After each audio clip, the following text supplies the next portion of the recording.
አንድ አምላክ በሚሆን በአብ በወልድ በመንፈስ ቅዱስ ስም ጥቅምት 27 በዚች ቀን ቅዱስ አባት የአገረ ዕቃው ኤጲስቆጶስ አባ መቃርስ አረፈ። እነዚህም ቅዱስ የዝንጎችን ምክር ተከትሎ ያልሄደ፣ በኃጢአተኞችም ጎዳና ያልተጓዘ፣ በዘባቾችም መቀመጫ ያልተቀመጠ፣ የእግዚአብሔርን ሕግ መጠበቅ ፈቃዱ የሆነ እንጂ ሕጉንና በቀንና በሌሊት የሚያነብ የሚያስተምር ብፁዕ ነው የሚለውን የነቢይ ዳዊት ቃል ተፈጽሞለታል። ይህ አባ መቃርስ የእግዚአብሔርን ትእዛዝ በመጠበቅ በመክሊት ነግዶ እጥፍ አድርጎ አትርፏልና፣ እግዚአብሔርም ከእጆቹ ያደረጋቸውን ታላላቆች ድንቆች ተአምራት ስንቱን እንናገራለን። ስለ እርሱም እንዲህ ተባለ። እርሱ በሀገረ ዕቃው ተሹሞ በወንበር ተቀምጦ ሕዝቡን በሚያስተምራቸው ጊዜ ዘወትር ያለቅሳል። ከደቀ መዛሙርቱም አንዱ እጅግ የሚወደው አማለውና አባቴ ሆይ ሁልጊዜ ለምን ታለቅሳለህ? ንገረኝ አለው። እርሱም ስለ መሐላው ፈርቶ ዘይት በብርሌ ውስጥ እንደሚታይ ወገኖቼ ኃጢአታቸውን የከፋች ስራቸውንም በማይና በመመለከት ጊዜ አለቅሳለሁ ብሎ መለሰለት። ሁለተኛ ጊዜም ክብር ይግባውና ጌታችን ኢየሱስ ክርስቶስ በመሰዊያው ላይ ተቀምጦ የእያንዳንዱን የሰውን ስራ መላእክት ሲያቀርቡለት አየው። በዚያንም ጊዜ እንዲህ የሚል ቃል ተሰማ። ኤጲስቆጶስ ሆይ ለምን ቸለል ትላለህ? ሕዝቡን አትገሥጻቸውምን? አታስተምራቸውምን? እርሱም አቤቱ እነርሱ ትምህርቴን አይቀበሉኝም ብሎ መለሰ። ሁለተኛም እንዲህ አለው፣ ኤጲስቆጶስ ሕዝቡን ማስተማር ይገባዋል።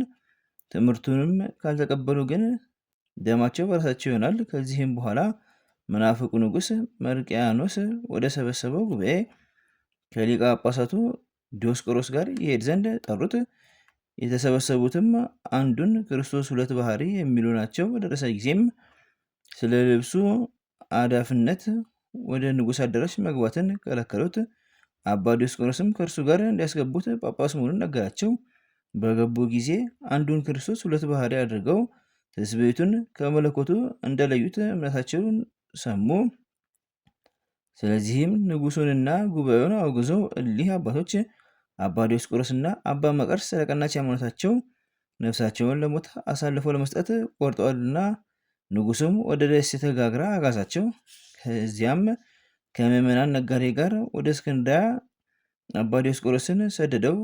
እርሱ ለአባ መቃርስ ትንቢት ተናግሮለት ነበርና እንዲህ ብሎ፣ አንተ ግን በእስክንድርያ ሀገር የሰማዕትነት አክሊል ትቀበል ዘንድ አለህ። አባ መቃርስም ወደ እስክንድርያ ሲደርስ በዚያ ጊዜ የምናፍቁ የንጉሥ መርቅያን በውስጡ የከፋች ሃይማኖቱ የተጻፈበት የመልእክት ደብዳቤ ደረሰ። መልእክተኛውም እንዲህ ብሎ አዞታል። በእኛ ሃይማኖት አምኖ በዚህ መዝገብ ውስጥ መጀመሪያ የጻፈ በእስክንድርያ ሊቀ ጳጳሳት ይሁን የሚል ነው። አብሮታራ የሚባል ሰው ተቀድሞ በውስጡ ሊጽፍ ያንን መጽሐፍ ተቀበለ። ቅዱስ አባ መቃርስም እንዲህ አለው፣ ከእስክንድርያ ሀገር በሄደ ጊዜ ከእኔ በኋላ አንተ በቤተ ክርስቲያን የሰለጠንክ ትሆናለህ ብሎት የነገረ የአባ ዲዮስቆሮስን ቃሉን አስብ። ያን ጊዜ አብሮታራ ያንን ቃል አስታውሶ በዚያ በረከሰ መጽሐፍ ላይ ሳይጽፍ ቀረ። የንጉሱ መልእክተኞች አባ መቃርስ በንጉሱ ሃይማኖት እንደማያምን ባወቀ ጊዜ ተቆጥቶ ከኩላሊቱ ላይ ረገጠው። ያን ጊዜም ሞቶ የሰማዕትነት አክሊልን ተቀበለ።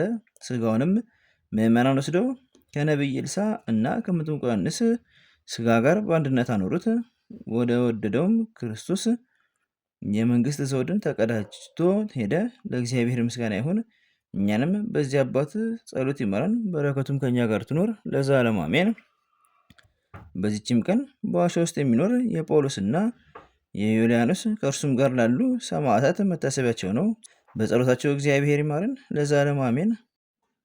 በዚችም ቀን የመድኃኒታችን የስቅለቱ መታሰቢያ ነው።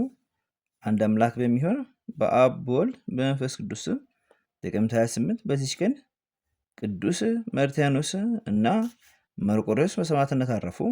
ዘአቅረብኩ ማኅሌተ ዘኪር አእላፈ እምነተጸምዱከ ዘልፈ ለላነብብ ተወከፍ ዜኔቴ መጽሐፈን ተደሴከ እግዚኦ ጸዲቀ አእምሮ ተወክፈ ምላቡ ብሉዓን ዘተርፈ ነቢያት ቅዱሳን ሐዋርያት ሰባክያን ሰማዕታት ጻድቃን ደናግል አዲ ወመነኮሳት ሄሮን ባርኮ ባርኮ ጎበዛቲ መካን እስከ አደገ ሊቅ ወኖስ ሕፃን ለጻፉ በክርታስ ወለዛ ጻፉ ዘደስ ወለዛ አንቡ ሰርጎ መሳዲስ ወለሰማ ቃሎ በዝናበስ ጸሎተሙ ማርያም አለጌተ ኩሉ እምባስ ወደ ማረን ኢየሱስ ክርስቶስ በቅዱሳኑ ጸሎት ጠብቀን በረከታቸውም ከእኛ ጋር ትኑር። ኦ አምላክነ በከመ ንትቀው ዋኮ በከመ አበሳነ ወበዘበሰማያት